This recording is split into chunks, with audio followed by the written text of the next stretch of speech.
For this module, we're moving into the kind of areas of ethical decision making. And by contrast with when we looked at ethical decision making and looking at those areas in chapter 2, now we're looking at decision-making formats. We're looking at ethical accountability areas, and we're looking at theories of ethical leadership this module. So let's start getting into it a little bit. We're going to look at some components of moral action that inform decision-making for leaders. And one of the ones that's the most popular is James Rest's Components of Moral Action, and he's out of the University of Minnesota.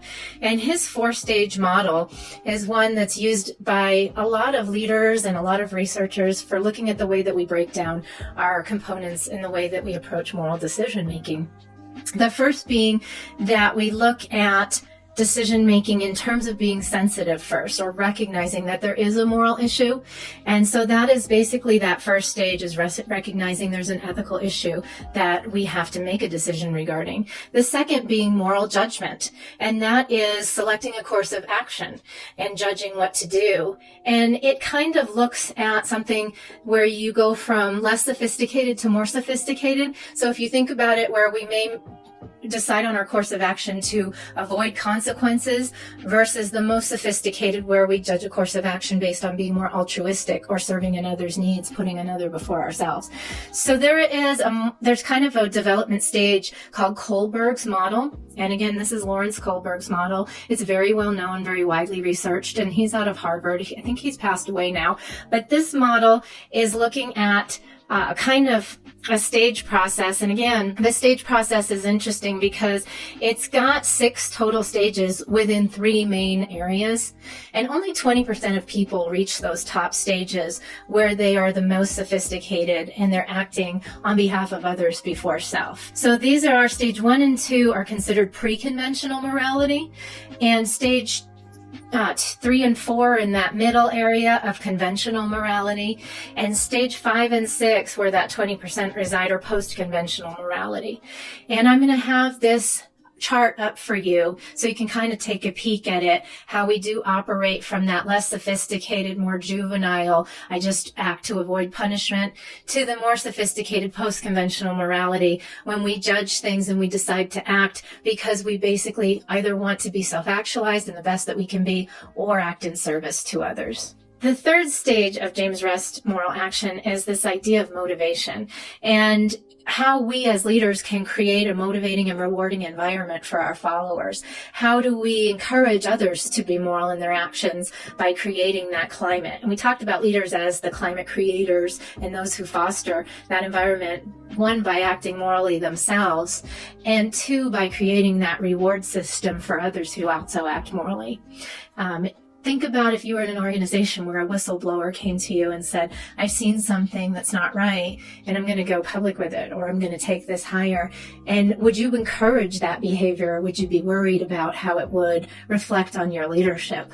What would be the right thing to do, obviously, would be to encourage that moral action and not to be threatening or coercive about it, like don't go forward with that, or this will happen to you.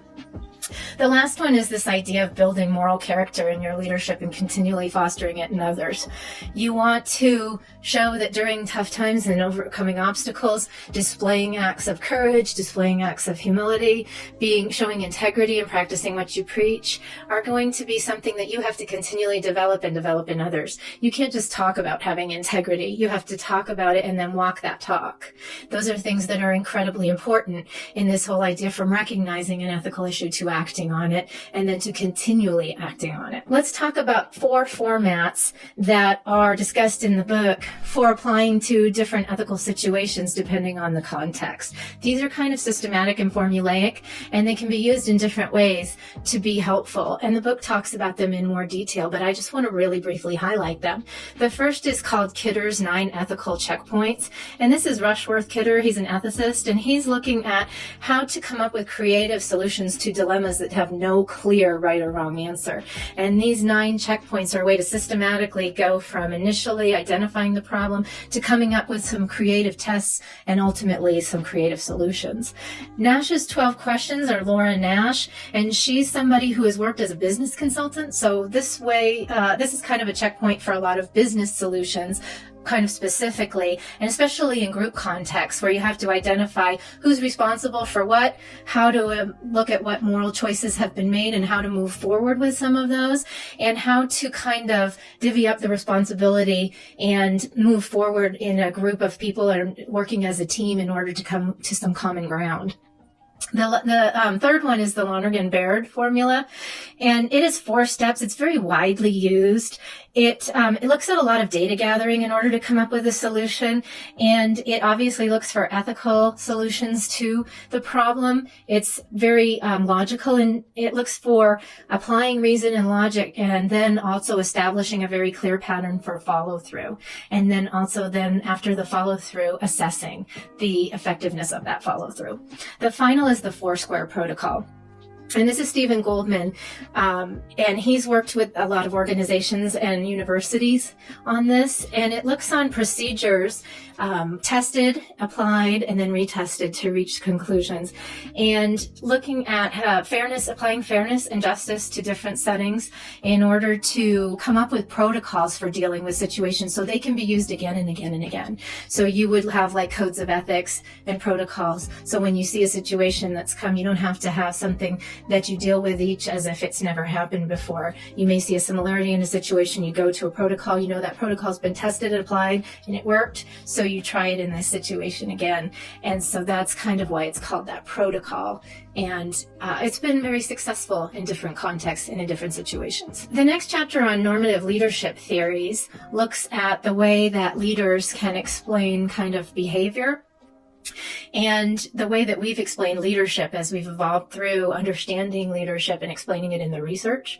We're going to start with one of the most popular, which is transformational. But first, to talk about transformational, you have to understand transactional, because transformational is an answer to transactional. Transactional leadership is a base level leadership that is an exchange, basically, where the leader sees their role as something where they meet base level needs of the follower as an exchange for the follower doing their job. And they don't really see their job as empowering or, meeting anything that's a higher level goal, want, or need with the follower. It's basically just you work, you get paid, you work hard, you get promoted. And it's a very, very simple transaction of you do this, I do that. When you think about transformational, it takes it from there and it uses elements of transactional and it transforms them into moving up to higher level needs of empowerment, of inspiration, of motivation, and of seeing self-actualization actually happen where followers become leaders themselves. They take on self-leadership roles, take on responsibility for themselves, and hopefully will then start to become leaders in their own right. It's very much a caring and ethical leadership style, because the leader takes responsibility for the development of the followers. And so when we see this in terms of leadership theory, what we want to understand is this is kind of one of the foundational theories when we moved from this more Machiavellian understanding that the only bad leader is the weak leader and the ends justify the means. This is where Burns challenged that notion. And James McGregor Burns said, no, that's really not enough. The ends don't justify the means. Followers are not objects. They are to be treated with reverence, and they are incredibly important. And the leader who abuses the followers has lost the right to be called that. Moving into some other leadership theories, we're going to really briefly highlight a couple more that are in your chapter. And you can read a little bit more about them in your chapter. They're very accessible, and probably you've studied some of them in other classes as well. But Servant Leadership by Robert Greenleaf obviously is something that is about serving those and helping others grow as leaders themselves, but also others before self, and very altruistic. It wants you to kind of ask yourself as a leader, have others grown and are they wiser? Are they better off than before I became their leader? This idea that will they then become servants to others themselves is very similar to transformational leadership as well. And in fact, it is a branch of transformational leadership. Many have said it has a very spiritual element because of the idea of service to others and a servant's heart.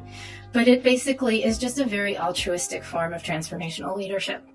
Authentic leadership theory, or ALT, is this idea of being very self-aware as a leader, being very in touch with who you are, doing a lot of self-reflection. And then the idea of trigger events is something that is pretty compelling in this leadership theory, because it usually informs your leadership, because the direction of your leadership and the path that you take is somewhat shaped by having an event in your life that makes you go, now I know exactly what I'm meant to do. A trigger event can be a visit to a third world country.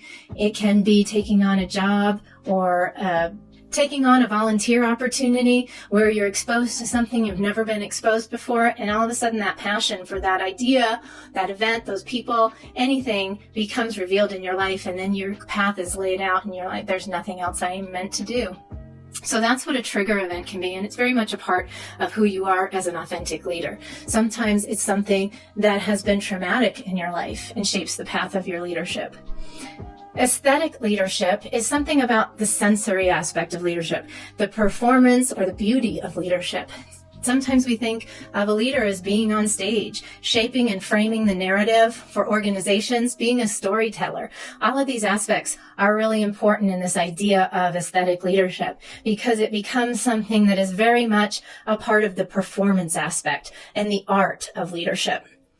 Responsible leadership is basically very closely related to corporate social responsibility. And it is this idea that organizations as entities take leadership incredibly seriously, because they see the idea of sustainability and responsibility to communities and to environments as part of their mission and their vision. And so it's not just leaders as individuals, but the organization itself as a leadership entity, considering their responsibility on a global scale and their citizenship on a global scale as a part of their leadership. And the last is this idea of Taoism. Now, Taoism is something that you might think is kind of funny to be situated here as a leadership theory, but it is basically an ideology that rejects the idea of formal law in favor of following an internal moral compass as a leader.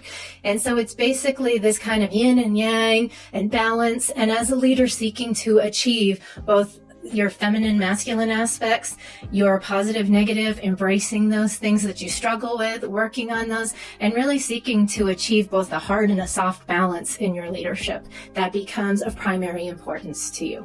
For our last chapter for this module, we are going to be looking at building an effective small group as a leader and being in charge of fostering accountability. And we're going to just touch on a few things here that I think are important to note. There are a lot of interesting things in the chapter, but I'm really pulling out just a few now. And I think that one of these is the idea of emotional intelligence, or EI or EQI. But this idea that when we recognize our own emotions and those of others, we are better able to lead effectively. And I think this is important. And you can take EQI tests to see how effective you are at recognizing your own or others. But as a leader, being able to manage emotionally charged situations, I think, is important. In whether you take on a team leadership role in a group project, or if you're leading a huge team in a large Fortune 500 organization, this still becomes important. I think that also, when we think about cooperative versus individualistic groups, it's kind of a no-brainer that those that are cooperative get more done and are more productive than those where the individuals seek to satisfy their own goals rather than those of the groups. And so as a leader, you need to pay attention to that, and you want to foster more cooperative and collaborative climates within groups. The collective effort model kind of illustrates this. It's talked about in your chapter, but if I were to explain it to you, this is how I would, and it would be a rope pull or a tug of war. If you've got people on one side tugging and people on another side tugging, the group that's going to win are when everybody on that group is pulling equally in a collective effort. If you've ever been in a tug of war and you've been on the side where there's some people who are kind of grabbing the rope and kind of pretending to tug, but not really, then you're going to know what it's like to have partial effort by your group. And so that's kind of how I visualize that collective effort model. You want everybody pulling in the same direction with the same effort. And in group projects, I ask people to evaluate group members in something I called a peer group evaluation, or a group member evaluation form. And this, I think, is so important, not so that you have the chance to put each other down, but because I think it's a chance for group members to share with me the behind the scenes evaluation of, did everybody pull the rope at the same time with the same effort in your group project? Because I'm obviously not there and unable to evaluate that part of the group project. And it gives you as a student a chance to be part of that evaluation. The other thing I wanted to touch on is that there are 3 factors that affect group satisfaction that are of note. And one of these is expectancy. How much do you expect your effort to contribute to the overall group's end result? Or your grade, if it's a group project, or the final height, the group performance overall. How much do you expect that? That's called expectancy. If you have high expectancy, your effort will be higher. If you have low expectancy created by your leader, obviously your motivation level drops incredibly. Instrumentality is another one, and it's how instrumental you feel your effort and your contribution is. Again, as leaders, we need to make sure our followers feel instrumental to the project or to the effort, because if they feel they're not instrumental, that they're not of value, they won't feel that their effort is needed or wanted. And the last is valence. How desirable is the outcome been illustrated for you? Has that narrative been painted? Are you clear with the vision? Has the mission been shared? Because if there's not high valence, again, your buy-in is kind of low.